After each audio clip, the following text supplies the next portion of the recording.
Mana shu beton nasos haydaydigan akalar, hurmat qilaman ishlaring, halol, mehnatingiz zo'r, xullas kerakli odamsizlar, gap yo'q.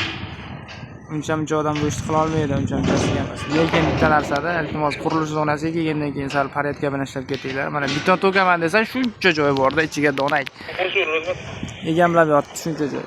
Lekin yaqinda bittasi kelyapti, ash kabel ko'ryapsizlarmi? Kran kabeli shunday kelgan, kranga ulanib, yana krandan chiqib o'tib ketgan.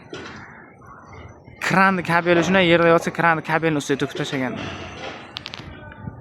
Endi buning uchun kim bo'lishi kerak odam meni? Na prinsip qilganmi buni bilmayman endi. Sal o'ylab ish qilinglar akalar, iltimos. To'kish kerak bo'lsa shuncha joy borda. Kranni kabelni ustiga to'kish endi kim bo'lishi kerak uning uchun odam? Sal o'ylab ish qilinglar jon akalar. Orqalanglar, yomon gap eshitmanglar. Kim uchundir bu qiziqyotir, lekin bu kerakli gapda.